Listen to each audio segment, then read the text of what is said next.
예수님께서 부활하신 후에 주님이 하나님의 아들이시라는 사실이 증명되었습니다. 어느 누구도 부인할 수 없는 빈 무덤이 주님은 그 속에서 당신 자신을 다시 일어나게 하시는 하나님의 생명을 가진 분이라는 사실이 증명되었습니다. 또한 성경의 예언의 성취로 하나님의 말씀의 확실성도, 이 성경 말씀의 확실성도 증명이 되었습니다. 하나님의 구원의 역사와 능력이 증명이 되었습니다. 또 베드로와 그 동료 제자들이 예수님을 위해서 희생하고 지금까지 헌신해 온 것이 옳았다는 사실이 드러났습니다. 그들이 지금까지 믿고 따른 것이 진리다 하는 사실이 분명히 드러났습니다.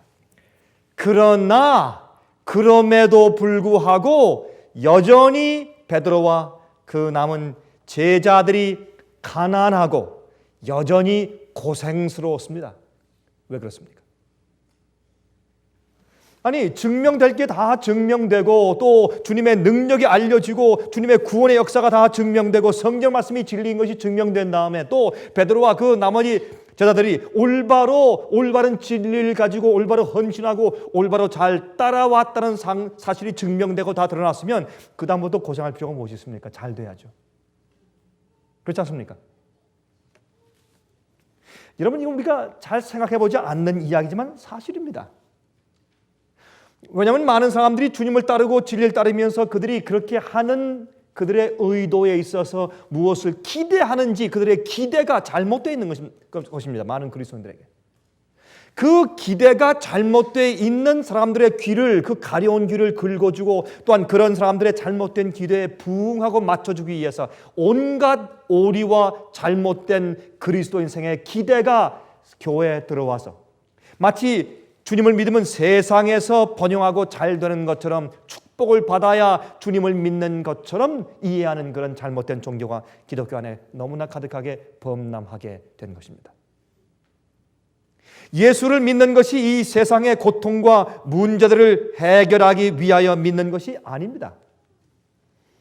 우리의 보상은 이 세상에 있는 것이 아닙니다. 영원한 세상에 있습니다.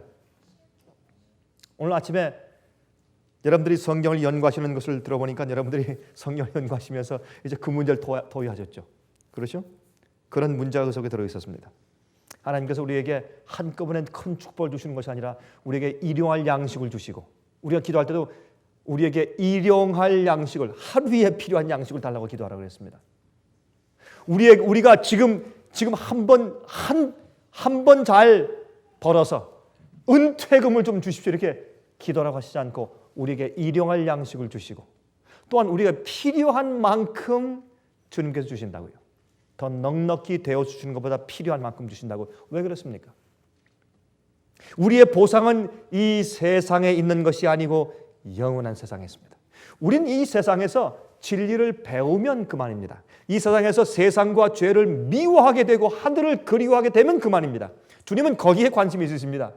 더 이상 사실은 이 세상에서 주님께서 우리 속에서 이루려고 하시는 것이 없습니다. 우리가 지중해 옆에 가서 별장을 짓기 위해서 우리가 준비하는 것도 아닙니다.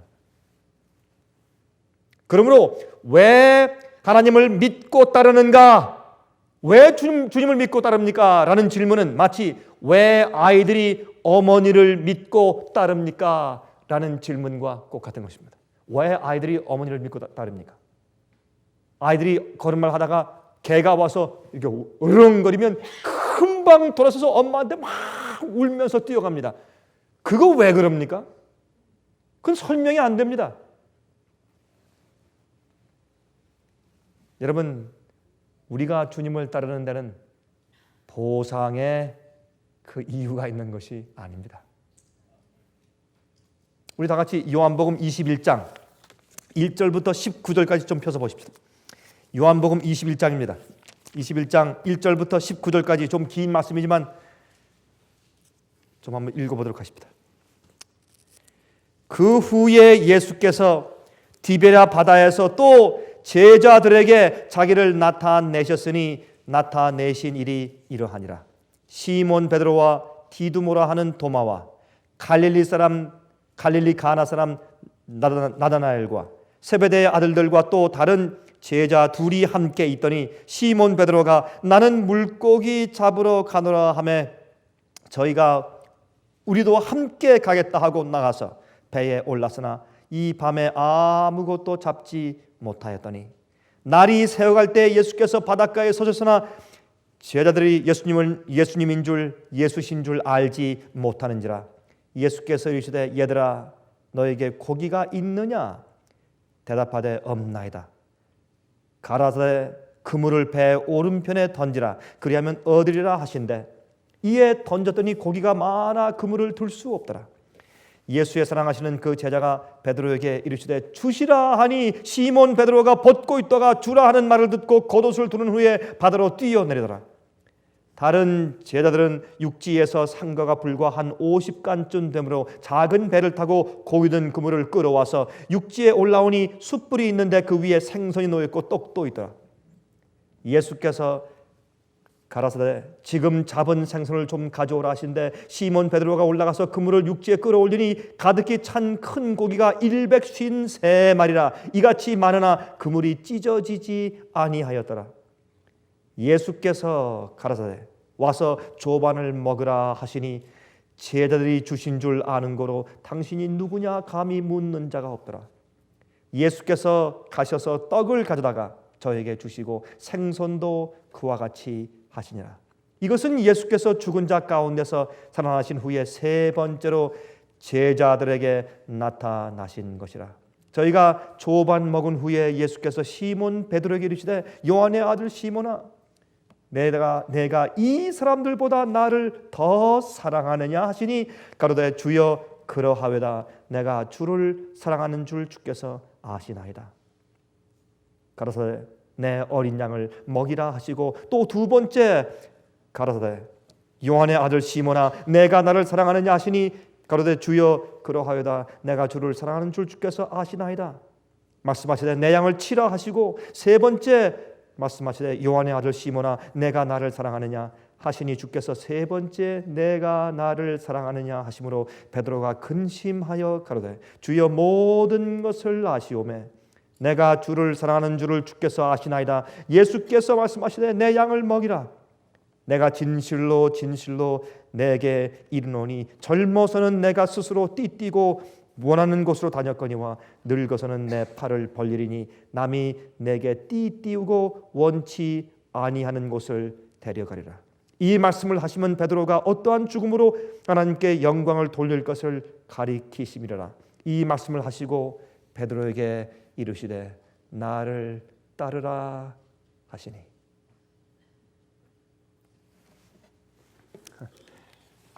참 여기 귀한 말씀이 기록되어 있습니다. 이 말씀은 제가 읽을 때마다 그때마다 마음 가운데 큰 감동과 용기를 동시에 주는 말씀입니다. 여러분 이 말씀 요한복음 21장이 등장하기 전에 요한복음 20장 28절부터 31절 그 전에 있는 몇 절을 보면 다음과 같이 말씀되어 있습니다. 도마가 대답하여 가로되 나의 주시며 나의 하나님이시니이다. 예수께서 가라사대 너는 나를 본 거로 믿느냐 보지 못하고 믿는 자들은 복되도다 하시니라.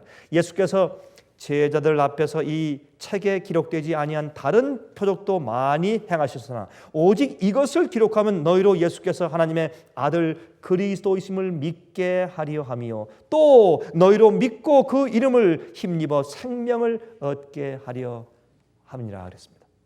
다시 말해서 요한복음을 다 기록한 다음에 다시 말해서 예수께서 예언된 하나님의 아들 메시아시며 우리의 죄를 구속하실 구세주라는 사실을 증명하고 기록을 다 끝낸 다음에 그 이후에 그러면 그 예수님을 우리가 어떻게 해야 하는가?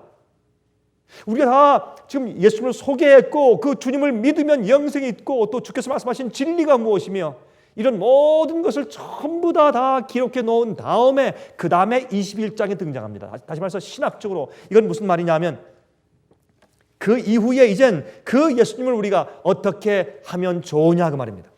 그게 21장이에요. 여러분, 이 사복음 가운데서 마태, 마가, 누가복음은 있는 그대로 기록했지만 요한복음은 있는 사실을 신학적으로 잘 배경으로 그것을 전부 다 편집해서 기록했어요. 그래서 요한복음 1장은 예수님께서 하나님이신 것을 증거합니다. 요한복음 2장은 예수께서 제일 먼저 이제 기적을 행하시는 것을 이제 쓰는데 가나의 혼인잔치 기적이 있어요. 3장은 니고데모를 만나십니다. 유대인을 만나셔서 그를 구원하세요. 4장에는 어떻게 해요? 믿지 않는 자를 만나십니다. 야곱의 우물가에서 한 여인을. 5장은요. 완전히 38년 동안 안진뱅이 된 자를 고치십니다. 이렇게 해서 예수님께서 우리 인간을 구원하실 때 어떤 방식으로 어떤 부류의 사람들에게 어떻게 해나가시는 구원의 역사를 조직적으로 잘 편집해서 기록한 것이 요한복음이에요. 그것이 요한입니다.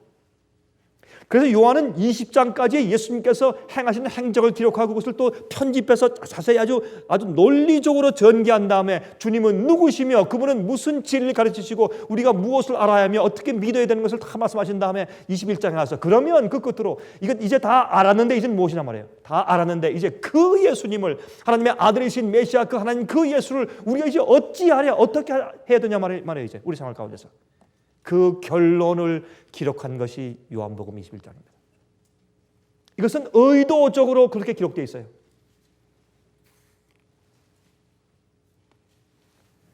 이것은 그래서 서곡이 아니고 종곡입니다. 서곡이 아니고 종곡이에요. 어떤 오케스트라의 프렐류드, 서곡이 아니고 피날레, 마지막 맨 끝에 끝나고 하는 마지막 종곡입니다. 문제는 예수님에 대한 진리를 아는 것도 중요하지만 그 진리를 우리가 어떻게 취급하며 또한 어떻게 진리를 사는가 그것이 더 중요하지 않습니까? 그것을 지금 말하고 있는 것입니다. 여러분, 베드로와 다른 제자들이 예수님을 만나고 메시아로 받아들이고 그리고 모든 것을 버리고 따르고 그러면서 서로 맨날 싸우고 넘어지고 또 회개하고 다시 일어나고 많은 것들을 배우고 성공하고 실패하고 넘어지며 일어나는 온갖 경험들을 하고 나서 이제는 그 생명이신 그 예수님을 어떻게 섬기며 어떻게 살아야 되는가 그것을 지금 말하고 있는 것입니다. 여러분, 이것은 우리 마지막 시대를 사는 우리에게 참으로 중요한 얘기 같습니다. 우리가 진리를 많이 배우고 알고 넘어지고 곤두박질치고 일어나고 칠전팔기하고 이렇게 생각해 왔는데 이제는 우리가 이 진리를 어떻게 사느냐 그것이 중요해요. 어떻게 하면 이 진리를 사느냐 이제. 진리를 알고 진리 때문에 고통을 많이 당해왔는데 얼마 전에 한 사람이 제게 와서 자기의 재산을 하나님 사업에 다 바치고 자기는 가난하게 되겠다고 저한테 말해 왔습니다. 이것은 사실입니다. 아주 얼마 전에 있던 일입니다. 제가 그분께 어떻게 제가 조언했을까요? 잘 됐습니다. 그런 재물을 바치면 우리가 얼마나 사업이 잘 되겠어요. 그러나 제가 그분에게 이렇게 그분은 진지하게 정말 그렇게 할 마음을 가지고 저한테 얘기를 했습니다. 제가 이렇게 그분께 조언했습니다. 형제요, 하나님께 모든 것을 바치는 것도 중요하지만 바친 다음에 내가 어떻게 사는가가 더 중요합니다. 그러므로 형제는 아직까지는 그 재산을 좀 가지고 있는 게 좋겠습니다. 왜냐하면 재산을 바친 것 때문에 그 이후에 시험당할 가능성이 더 많기 때문에 아직은 가지고 계십시오.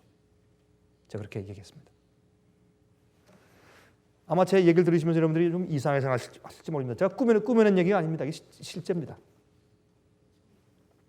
여러분들이시요, 우리가 진리를 가지고 알고 있는 것도 중요하지만 그 이후에 이걸 가지고 내가 어떻게 하는가 그게 더 중요합니다. 주 앞에 헌신하는 결심도 중요하지만 결심한 다음에 내가 어떻게 사느냐 말이에요. 그게 더 중요합니다.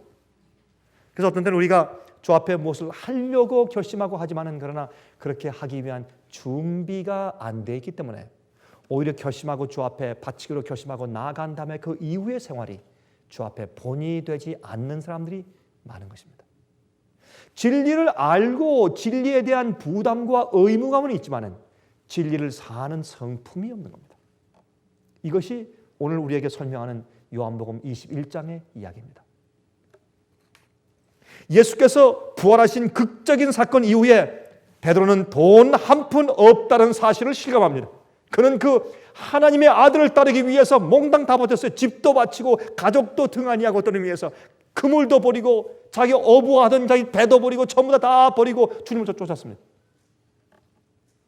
그런데 예수님을 3년 반 동안 다 쫓고 나니까 그만 쫄딱 망한 돈이 한 푼 없는 그런 자신을 발견하게 되었습니다. 예수님, 여러분들은 가끔 그런 경험을 하십니까? 여러분도? 주님을 열심히 섬기고 따랐는데 나중에 보니까 돈 한 푼 없습니다. 그때 이 베드로가 차라리 돈을 벌려면 옛날에 벌지, 이제 주님 다 따르고 헌신하고 주님께서 부활하시고 하나님의 아들이라는 사실이 증명된 다음에 이제 뭐 하러 갑니까? 이제 보니까 어떻게 해요? 옷 떨어져, 신발 떨어져, 주머니에 돈도 떨어져. 옛날에 우리 한국에 그런 노래가 있었어요. 우리 어릴 때 부른 노래가 있었어요. 옷 떨어져, 신발 떨어져, 주머니에 돈 다 떨어져. 이게 이제 베드로 신세입니다. 예수님의 부활 이후에 왜 그렇습니까? 예수님께서 부활하실 때요, 비밀리에 부활하세요. 이게 참, 이것도 이상한 일이에요. 이게 예수님께서 그렇게 당하시고 십자가에 못 박히셨는데 좀 떵떵하게 막 멋있게 부활해서 정말 성전 앞에 탁 나와서 나다, 이놈들 이렇게 하시면 될 텐데 예수께서 조용히 비밀리에 싹 부활해가지고 말이죠, 자기 아는 측근만 살짝 보이시고, 이게 뭐예요 정말? 여러분, 진리는 그런 겁니다. 진리는요, 들을 귀가 있고 정말 마음을 바치고 알만한 사람들에게만 알려지는 것이지, 오늘날 기독교의 주님을 믿는 사람들은 대부분이, 오늘 이 비디오를 보는 사람은 제 얘기를 잘 들으십시오.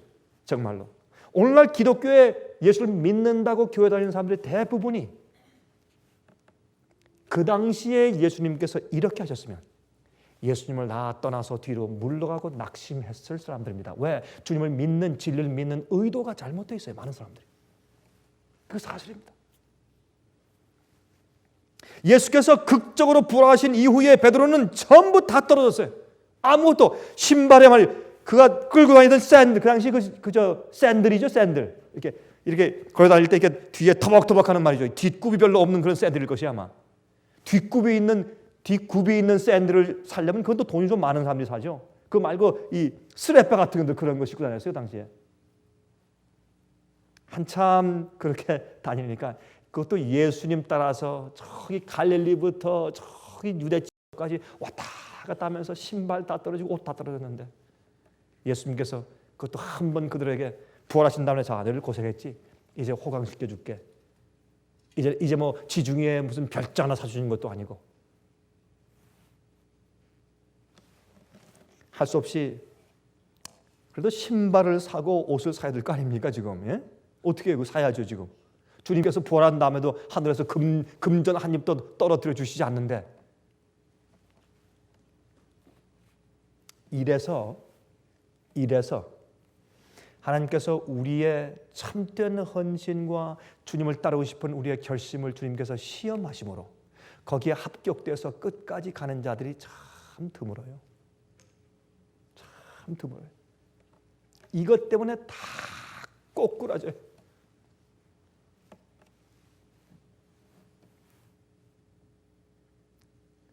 베드로가 말합니다. 나 이제 할 수 없다. 나 고기 좀 잡으러 가겠다. 옆에 있던 6 제자가 전부 대합니까? 나도 가겠습니다. 왜? 자기들도 똑같이 옷 떨어져, 신발 떨어져, 주머니에 돈 떨어져, 똑같아요. 따라서 이제 갑니다. 그런데 밤새도록 고기를 잡던 그들에게 단 한 마리도 잡히지 않습니다. 이럴 수가 있냐 말이에요, 세상에. 아니 참, 고기는 그 당시에 갈릴리의 고기는 이제 너무나 이제 맑기 때문에 저 위에서부터 눈 녹은 물들이 계속 흘러내려서 그다음에 또 그게 이제 요단강을 통해서 흘러내려가기 때문에 그 갈릴리의 바닷물은 항상 맑았어요. 굉장히 맑았어요. 그 맑은 물에는 말이죠, 낮에 고기를 잡는 게 아니라 다 보이니까 밤에 잡아야 돼. 밤에. 그래서 고기를 밤에 잡는데 그들은 일평생 동안 쌓아온 그런, 일평생 동안 갈릴리 해변가에서 그들의 잔뼈가 굵어왔어요. 그런 실력으로 내가 한 탕만 하면 이제 또 몇 달 먹을 수 있다고 한 탕을 하러 갔는데 밤새도록 한 마리 잡지 못하는 겁니다. 이럴 수가 있어요? 야, 이거 참 정말 너무하죠. 예수님을 따르다가 모든 것을 잃어버렸는데 게다가 예수님께서 비밀리에 부활하시더니 아주 가까운 제자들에게만 알리시고 부활하신 다음에 나중에 밤에 고기까지 안 잡힌단 말이에요. 제가 이렇게 설명을 드리는 건 여러분 마음 가운데 좀 실망을 좀 하시라고.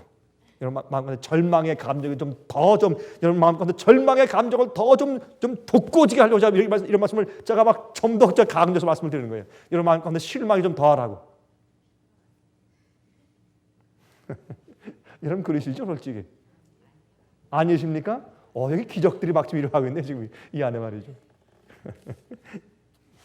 그런데 예수님께서 이 예루살렘을 입성하실 때 낙을 타고 입성하시면서 수많은 무리가 종려나무를 가지고 막 호산나 찬송을 부르고 그렇게 하셨어요. 근데 한 번은 예수님의 그 생애 가운데 단 한 번 그런 찬송과 그런 열광적인 군중들의 모습을 한 번 딱 허용하신 적이 있어요.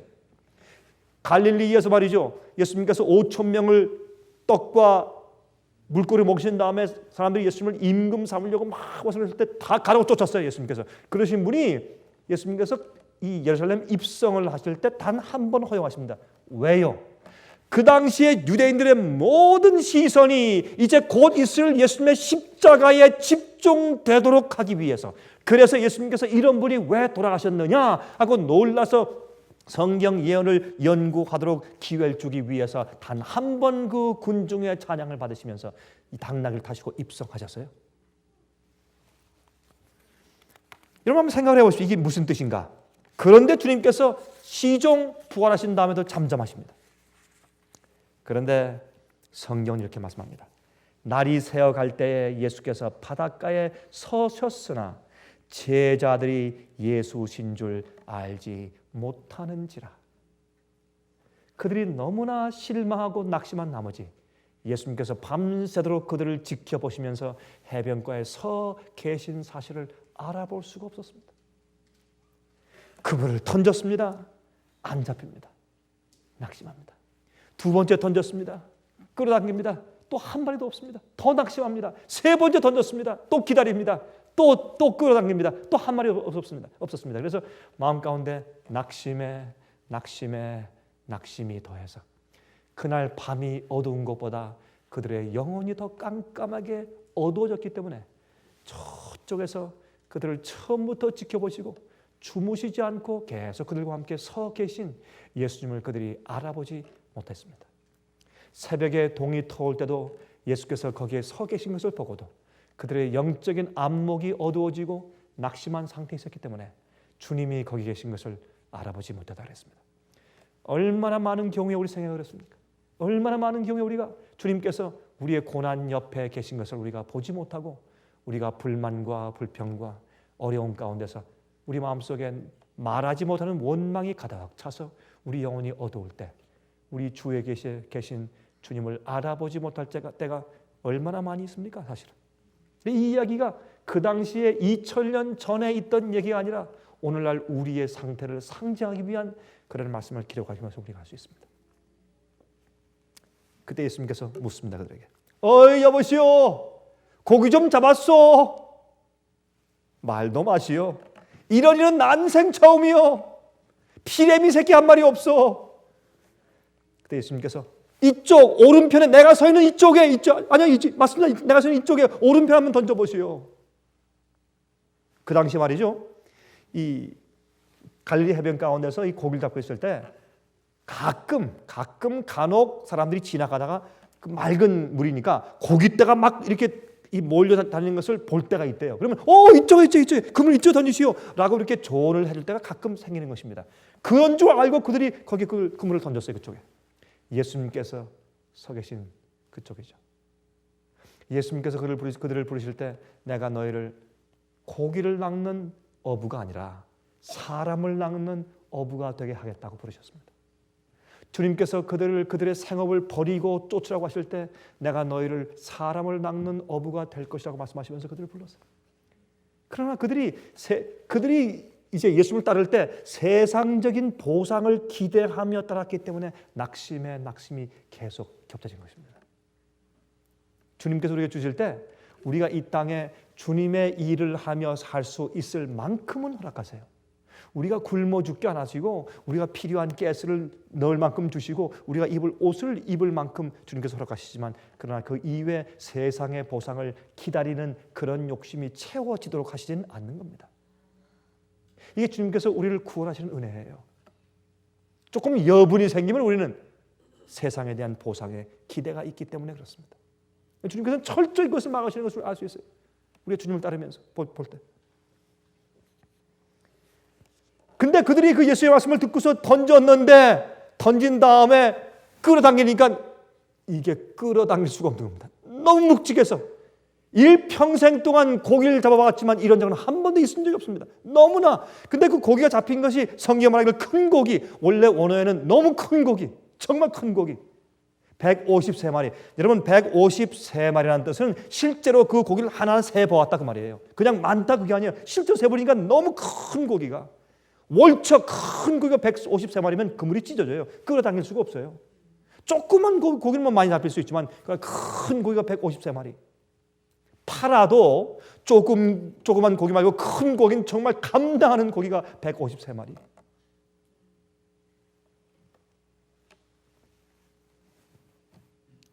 야, 이상하다. 이럴 수가 있는가? 한 번도 이런 경험을 한 적이 없는데 아무리 럭키해도 이렇게 고기를 잡아본 갈릴리의 어부가 과거에 있은 적이 없는데 이럴 수가 있는가? 이거 뭔가 잘못됐지. 그때 요한이 항상 주님을 먼저 알아보는 사람은 요한이었습니다. 요한이 말했습니다. 주님이시다. 주님이시다. 근데 먼저 알아보고 말하는 자는 요한인데 먼저 행동하는 사람은 베드로죠. 그렇죠? 요한과 베드로가 같이 예수님께서 부활하셨다는 말씀을 듣고 둘이 막 무덤으로 뛰어갔는데 먼저 뛰어간 것은 요한인데 무덤 속에 먼저 들어간 것은 베드로라고 했어요. 성경에 보면. 베드로가 그런 사람이었어요. 주님이다 그러니까 베드로가 겉옷을 벗고 있다가 얼른 걸치고서 겉옷을 입고서 물에 뛰어들었습니다. 무엇입니까? 자기의 주인에 대한 예의입니다. 예의를 갖추는 겁니다. 헤엄쳐 갔습니다. 그 거리에 약 한 50간 됐다고 했습니다. 우리 말로 말하면 약 한 100m, 한 100m 정도가 되었습니다. 가보니까 예수님께서 아침 식사를 가지런히 준비해 놓고 계셨어요. 떡을 굽고 생선을 굽고 어떤 사람들은 생선을 구워 놓았다고 하니까 놀라는 사람들이 있어요.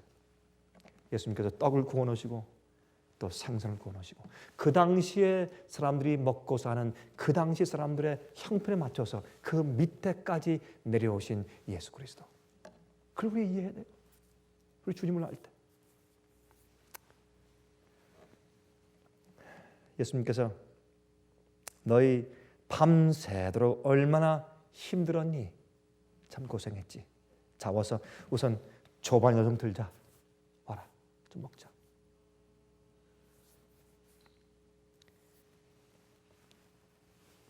주님께서 주님을 따르느라고 고생한 그들에게 갈릴리 해변가에 있는 별장을 하사하시지 않았습니다. 관광용 보트를 선물로 주시지 않았습니다. 금괴를 주시지 않았습니다. 화려한 졸업식도 없었습니다. 그러한 보상은 하늘에서 있는 것이지 이 땅에서 있는 것은 아닙니다. 그러나 예수님께서 그들에게 일용할 양식, 그들이 지쳤을 때 먹어야 할 아침 조반은 준비해 주셨습니다. 참 그게 저한테는 감동적이에요. 제가 이렇게 쭉 이제 인생을 살아가면서 저도 이제 나이가 좀 들고 저도 이제 목회하고 주의 사업을 한 그 횟수가 꽤 많이 흐른 다음에 이제 제가 돌이켜서 가만히 보니까 주님께서 제게 베푸시는 어떤 보상이 필요한 것이 아니라 그날 아침에 제게 베푸시는 아침 식사입니다. 하나님께서 내가 아직 너를 돌보고 있고 내가 아직 내 옆에 있다. 너는 내 종이고 나는 너희 하나님입니다. 매일 아침 베푸시는 그 아침 식사 하나 아직 내가 내 옆에 있고 이제 너는 나와 함께 영원히 내 집에 있을 거야. 그러나 이 땅에 있을 때 내가 너에게 일용할 그날의 양식만큼은 내가 보장해 주마. 그 주님이 저한테 필요한 겁니다. 은퇴할 기금을 무슨 수만 불, 수십만 불 주시는 것보다 주님께서 내가 너와 함께 있다. 내가 너와 항상 함께 하리라. 그래서 그날 아침 조반 하나 차려주시는 거 그거면 족한 겁니다. 사실 우리에게.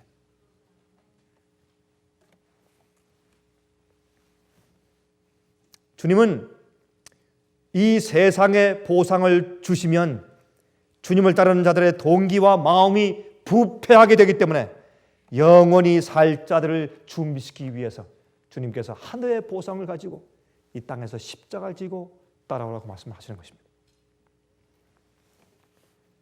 여러분, 하나님께서 많은 경우에 우리의 소원들을 우리의 기도대로 응답해 주실 수가 없는 이유가 있어요. 그것은 주님께서 그렇게 즉석 우리에게 우리의 소원들을 응답해 주시면 마귀가 의를 제시하면 그 마귀도 그렇게 하도록 허용해 주셔야 되기 때문에 주님께서 얼마나 답답하시게 손이 어떤 의미에서 주님의 손이 묶여 있는 거예요. 하나님 손이 묶여 있어요.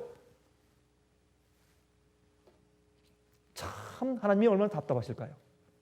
그래서 오늘날 이 교회 가운데 있는 기복신앙의 신앙은 잘못된 것이 바로 여기에 들어가는 것입니다. 하나님께서는 이 우주의 선악간의 대쟁투 역사에 있어서 하나님의 손이 묶여 있는 것입니다. 묶여 있는 것입니다.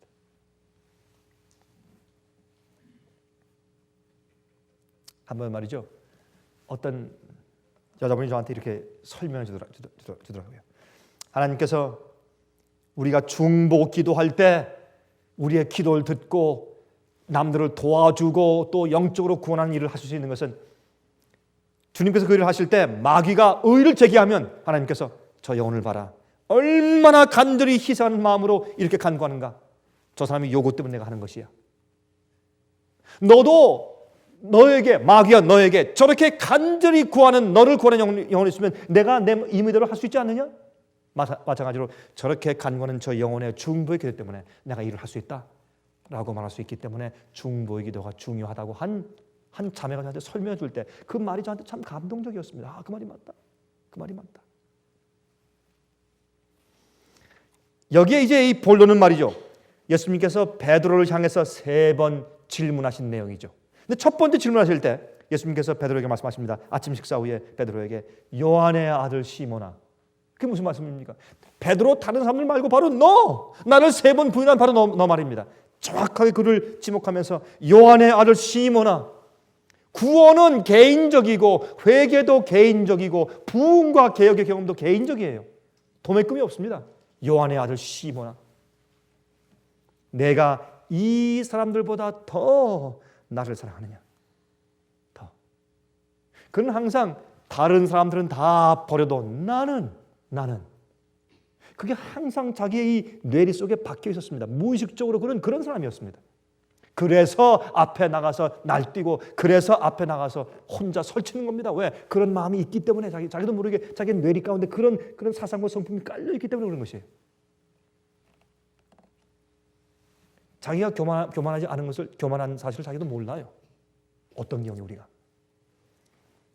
근데 예수께서 이 말씀하실 때 시몬아 내가 이 사람들보다 나를 더 사랑하느냐 할 때 그 사랑을 여러분 이 헬라말 가운데 아가파오라는 단어를 쓰였습니다. 아가파오. 히브리 이 헬라말 가운데 사랑한다는 말 가운데 3가지 단어가 있죠. 아가페가 있고 필레오가 있고 그다음에 에로스가 있습니다. 에로스는 이성 간의 사랑이고 필레오는 인간들끼리의 사랑이고 어머니의 사랑도 에로스예요. 아니죠. 필레오예요. 그러나 하나님께서 인간을 사랑하시는 무조건의 사랑, 조건 없는 사랑, 그것이 아가파오입니다. 아가페. 참 사랑이에요. 성경이 말하는 사랑은 바로 그 사랑입니다. 이 고린도전서 13장의 사랑은 바로 그 사랑을 말하는 것입니다. 베드로야, 내가 이 사람들보다 나를 더 아가파오하느냐? 그때 베드로는 회개했습니다. 깊이 회개한 베드로는 뭐라고 말합니까? 주여, 그렇습니다. 내가 주를 필레오 하는 줄 주께서 하십니다. 내가 이들보다 더 그 말을 뺍니다. 베드로가 달라졌습니다. 왜 달라졌습니까? 자기의 실패와 연약성을 이해할 때만 달라집니다. 우리의 회개도 마찬가지고 우리의 겸손도 마찬가지입니다. 자기의 본 모습을 똑바로 아는데 뭘 통해서? 우리는 뭘 통해서만 압니까? 계시를 통해서 알지 못합니다. 우리의 실수와 경험으로만 압니다. 그렇죠? 그래서 어떤 때는 우리의 실수가 우리를 구원합니다. 주여 내가 주를 아가페합니다. 그래서 아가파오합니다. 라고 말하는 것이 아니라 내가 주님을 인간이 사랑할 수 있는 최선의 사랑밖에 내가 할 수 없습니다. 주께서 나를 사랑하시는 것처럼 사랑할 수가 없습니다. 난 그런 역량이 없기 때문에 나는 주님을 필레오합니다. 라고 말합니다. 그때 예수께서 말씀하기를 그래 좋다. 내 양을 먹이라. 내가 오늘 너에게 이렇게 조반을 준 것처럼 그렇게 먹여라. 낙심하고 힘들어하는 내 양을 먹이라. Feed my lambs. 그것을 제일 처음에 어린 양을 먹이라 그랬어요. 어린 양을 잘 모르고 처음 따라오는 어린 양들을 그런 마음으로 먹이라. 근데 왜 먹이는가? 내가 나를 사랑하기 때문에. 우리가 왜 예배하고 주님을 왜 따라요? 보상에 있지 않아요. 우리가 주님을 사랑하기 때문에. 내가 베드로야, 내가 나를 사랑하느냐? 예, 사랑합니다. 내 최선을 다해서. 그래? 그러면 내 양을 좀 먹여줄래? 왜 먹입니까? 주의 양을. 왜 우리가 형제 사랑합니까? 우리가 주님을 사랑하기 때문에. 그 동기가 우리 그리스도인 생애의 힘이고 그것이 우리 생애의 기본인 것입니다. 그것을 가지고 진리를 사는 것입니다. 진리를 다 알고 배웠는데 이 진리를 가지고 이제 무엇을 할까? 어떻게 주님을 취급할까? 어떻게 진리를 사할까? 무엇을 가지고 주님을 사랑하는 동기가 생길 때 진리를 살 수가 있습니다. 그때 그것은 더 이상 형식주의가 아니고 바리새인주의가 아니고 율법주의가 아닙니다. 그럴 때만 율법주의가 아닙니다. 여러분, 그래서 목자처럼 양들을 먹이라 그랬습니다. 내 양들을, 어린 양을. 그때 그 말씀을 들은 베드로는 나중에 베드로전서 5장 1절부터 4절까지 다음과 같이 기록했습니다. 너희 중 장로들에게 구원하노니 나는 함께 된 장로요, 함께 장로된 자요, 그리스도의 고난의 증인이요, 나타날 영광에 참여할 자로다. 너희 중에 있는 하나님의 양 무리를 치되 부득이함으로 하지 말고 오직 하나님의 뜻을 쫓아 자원함으로 하며 더러운 일을 위하여 하지 말고 오직 즐거운 뜻으로 하며 맡기운 자들에게 주장하는 자세로 하지 말고 오직 양 무리의 본이 되라. 그리하면 목자장이 나타나실 때 시들지 아니하는 영광의 면류관을 얻으리라. 우리가 고생될 때, 옷이 떨어질 때, 주머니에 돈이 떨어질 때, 신발 떨어질 때, 우리가 그래도 주님을 따라서 십자가 지고 주님과 함께 끝까지 따라가면서 양들을 먹이고 진리를 전하고 주님의 뜻대로 진리대로 따라가 사는 이유가 어디 있습니까, 여러분? 그 이유는 우리가 주님을 사랑하기 때문입니다. 다른 데 이유가 없습니다. 그게 우리의 능력 가운데 가장 큰 능력인 것을 주께서 말씀하시고 사도 요한이 기록하는 것입니다. 두 번째, 예수께서 물으십니다. 요한의 아들 시몬아, 내가 나를 사랑하느냐? 이때 예수님께서 내가 다른 이들보다 더 그 말씀을 빼십니다. 내가 나를 사랑하느냐? 그 말씀을 하실 때 예수님께서 또 두 번째 물으신 것도 내가 나를 아가파오 하느냐? 나를 사랑하느냐? 그때 베드로가 말합니다. 예, 주여, 그러하외다. 내가 주를 필레오, 아가파오가 아니고 인간의 사랑으로 필레오 하는 줄을 주께서 아시나이다. 예수께서 그래, 됐다. 그러면 feed my sheep. 이젠 어린 양이 아닙니다. 큰 양이에요. 어른 양이에요. 이젠 내 양들을 좀 치고 먹여라. feed my sheep. 큰 양들 좀 먹여라.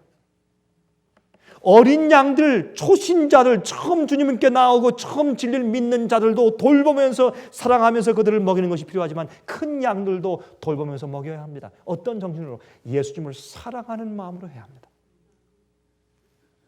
세 번째, 요한의 아들 시몬아, 내가 나를 사랑하느냐? 이 세 번째는 베드로의 마음이 찢어졌습니다. 그 질문을 듣고 세 번째 질문 예수님께서 베드로야, 내가 나를 필레오 하느냐? 그렇게 물었습니다. 그때 베드로가 이제 주님께서 내가 주님을 그 고난 가운데서 세 번이나 부인했기 때문에 주님께서 이제 내 사랑을 주님께서 의심하시는구나. 너무나 가슴이 아파서. 그러나 나는 자기는 그런 사람인 것을 인정하면서 그가 정말 흐느끼면서 말했을 것입니다. 주님은 모든 것을 아시지 않습니까? 주님은 우주를 창조하신 분이 아닙니까? 주님은 하나님이시지 않습니까? 내 마음과 생각을 읽으시는 분이 아닙니까? 모든 것을 다 아시오매 내가 주님을 적어도 필레오 하는 것은 주님께서 하시지 않습니까? 그때 예수님께서 말씀하기를 Feed my sheep. 내 양들을 먹이라. 그렇게 말씀하셨습니다. 큰 양들을 먹이라. 이 말씀을 가만히 보면 주님께서 우리에게 어떠한 마음을 가진 자에게 양들에게 진리를 전하도록 맡기시는가 하면 바로 이런 마음, 주님을 사랑하는 마음, 인간이 할 수 있는 최선의 마음을 다해서 주님을 사랑하고 따르는 자, 그런 사랑의 동기가 있는 자들이 진리를 전하고 양들을 칠 수가 있는 것입니다. 그것이 바로 우리가 진리를 알지만 이제 이 진리를 어떻게 사는가, 주님을 이제 어떻게 하는가 하는 해답입니다. 내가 나를 사랑하냐. 여러분, 우리가 주님을 따르는 이유는 아주 간단합니다. 주님을 사랑하니까. 다른 이유가 없어요. 다른 이유가 없어요. 진리가 옳으니까. 그것보다 한 계단 더 올라서야 합니다. 진리가 옳으니까 따르죠. 진리가 옳기 때문에 따르면 어떻게 해요? 사람이 각박해져요. 그 위에 뭘 더해야 돼요? 사랑을 더해야 돼요. 진리의 지식 위에 덕 위에 사랑을 더 얹어야 돼요. 그래야 우리가 진리를 전하고 영혼들을 구원하는 사람들이 되는 것입니다. 진리를 알고 지식을 가지고 가면 각박해요. 사람을 구원할 수 없어요. 예수님을 사랑하며 따라야 되는 것입니다. 우리가 예배하는 이유가 무엇입니까? 우리가 교회를 위해서 봉사하는 이유가 무엇입니까? 우리가 교회에서 청소하는 이유가 무엇이며 우리가 남을 대접하는 이유가 무엇입니까? 주님을 사랑하니까. 다른 데 이유가 없습니다. 진리를 알고 기적을 경험하고 보았어도 예수님을 사랑하는 경험이 없으면 결국에 가서 주님을 부인하게 됩니다. 베드로가 어려운 경험 가운데서 주님을 알고 기적도 보고 진리인 것을 알며 예수께서 예언의 성취인 메시아인 것도 알았지만은 부인한 것처럼 주님을 사랑하는 마음이 없으면 우리의 모든 그런 경험을 통해서도 맨 마지막에 가서 어떻게 해요? 주님을 부인할 수 있습니다. 그것이 요한복음 21장 얘기입니다. 우리를 위해서 말씀하신 얘기입니다. 근데 조금 이 장면을 바꿔 좀 생각해 보십시다. 왜 하나님께서 우리를 사랑하십니까? 왜요? 왜 주님께서 우리를 사랑하십니까? 그 이유가 뭡니까, 여러분? 왜 사랑하십니까? 아들이 범죄하여 은행갱이 되어서 감옥에 가 있는 아들 때문에 잠 못 이루는 어머니가 있습니다. 전 그런 분을 보았습니다. 옛날에 제가 젊을 때 목회할 때 늘 교회 저보다 항상 일찍 오세요. 그리고 기도하고 있습니다. 저한테 자주 말했습니다. 전도사님, 내 아들 위해서 기도해 주십시오. 알고 보니까 친구를 잘못 속여서 강도짓을 하다가 감옥에 가 있어요. 뭐하러 그런 못된 자식을 위해서 기도해 줘요? 그냥 그만둬 잊어버리면 되지. 뭐 때문에? 그 못된 자식인데. he deserves it. 아니요, 은행을 털었으면 가서 고생해야죠. 감옥소에 가서 근데 무엇 때문에 항상 김밥을 사가지고 아들 만나보고 있고 눈물 흘리고 왜 기도해달라고 그래요? 왜 맨날 교회 일찍 와서 기도하고 무엇 때문에 그러냐고 그래요? 뭐 때문에? 이해가 안 됐어요. 전 젊을 때. 왜 그런지. 예?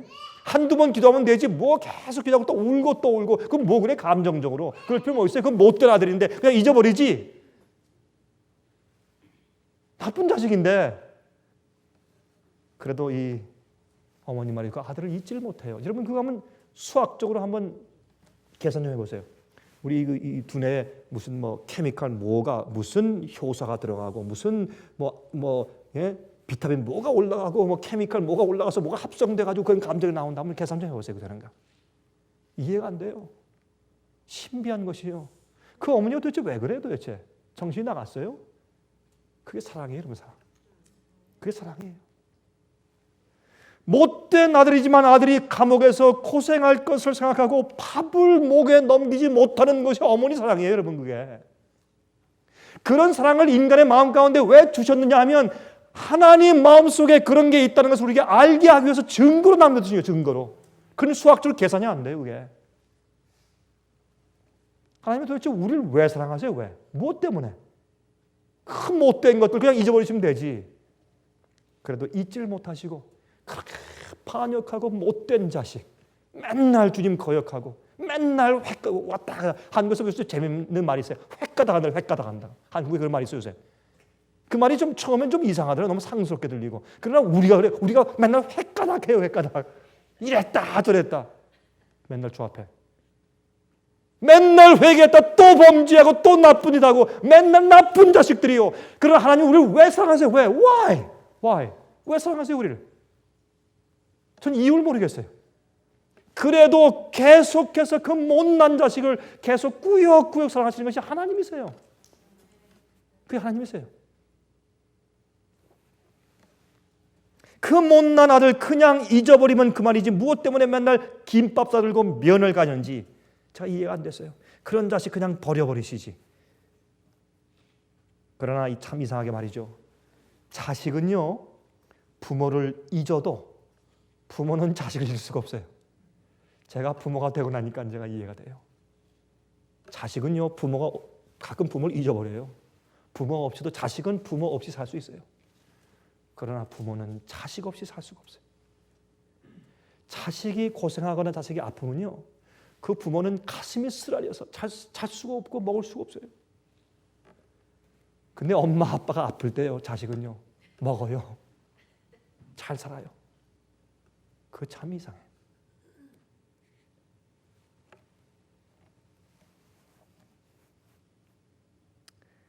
자식이 아프면 부모는 잠을 이루지 못합니다. 자식들은 부모를 잊어도 부모는 자식을 잊을 수가 없어요. 왜요?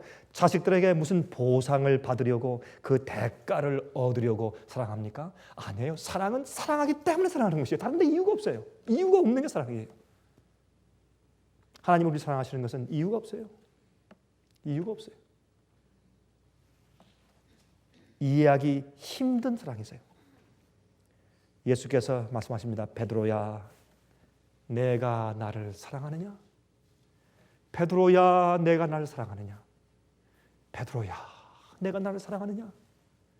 사랑하면 그러면 내 양을 좀 먹여줄래? 난 이제 떠나서 하늘에 가야 된다. 내가 할 일이 있어.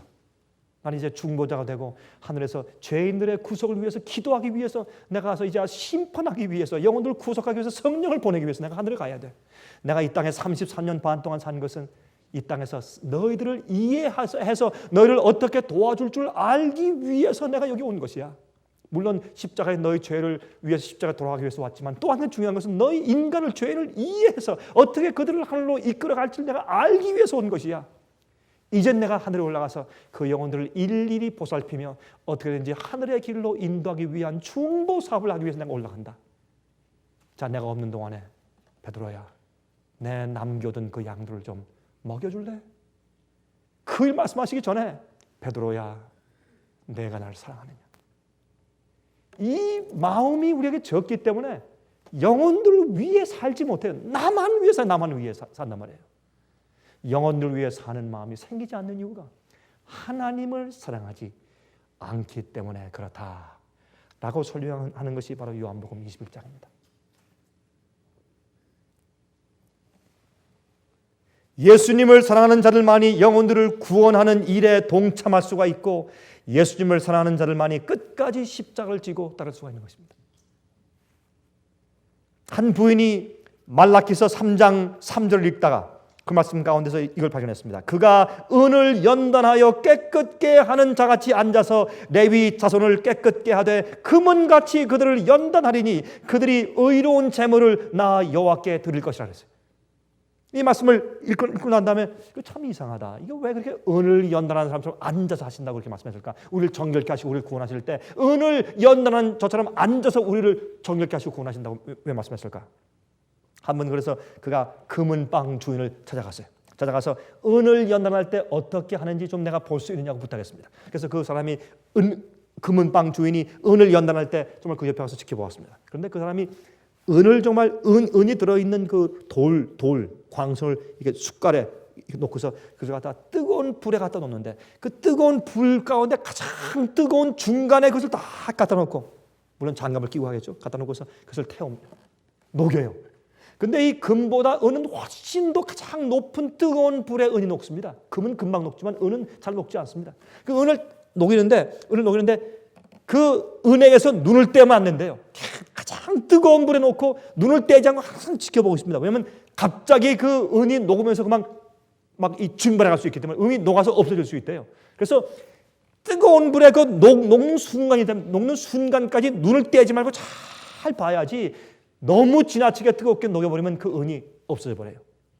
그래서 눈을 떼지 말고 그래서 앉아야 돼요. 서 있어서 이것저것 하면서 할 수 없습니다. 정신 집중을 해서 은을 녹여야 합니다.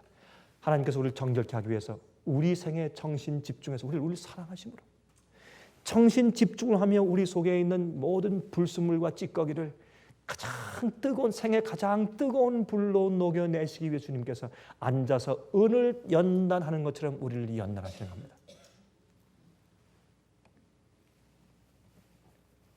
그 다음에 물었습니다. 이 여인이 그 금은방 주인에게. 자, 그런데 한 가지 의문이 있습니다. 그러면 우리 주인께서는 여기 전문가인데 그러면 은이 깨끗이 다 불순물이 다 나가고 정말 쓸 수 있는 순수한 은으로 잘 연단되었다 하는 것을 어떻게 할 수 있습니까? 라고 물었습니다. 그때 이 주인이 이렇게 답변하더래요. 아, 그것은 쉽습니다. 이 은이 다 깨끗하게 연단되었을 때 어떻게 하는가? 내 모습이 그 은에 깨끗하게 거울처럼 비치게 될 때, 아, 다 연단되었구나 하는 것을 안다고요. 우리 속에 있는 세상에 대한 보상의 기대, 욕심, 우상, 죄, 성품의 흠, 불순물들이 전부 나가고 예수 그리스도의 모습이 우리에게 깨끗하게 반사될 때까지 주님께서 앉아서 연단하시는 겁니다. 그럴 때 우리 마음 가운데 예수께서 질문하실 겁니다. 베드로야, 아무개야, 우리 이름 부르시면서 내가 나를 사랑하느냐? 주여, 내가 주님을 필레오합니다. 그때 우리 속에서, 우리 영혼 속에서 예수의 품성과 예수의 모습이 반사되고 하나님의 형상이 드러날 때 우린 영혼들을 정말로 구원할 수 있는 사람이 되는 것입니다. 주님의 은혜가 우리 마음 가운데 풍성하시기를 간절히 바랍니다.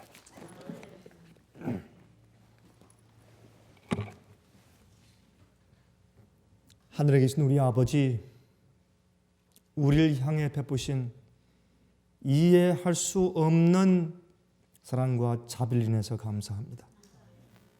우리가 더 이상 말을 할 수가 없습니다. 하나님, 참 주님의 은혜를 우리가 영원토록 찬송해야 되겠습니다. 우리 마음속에 불순물을 제거하시되 주님 사랑하는 마음이 가득 차서 주의 양들의 꼴을 먹일 수 있는 사람들 되게 저희를 붙들어 주시옵소서. 예수 그리스도의 거룩하신 이름을 의지해서 간절하게 기도합니다. 아멘.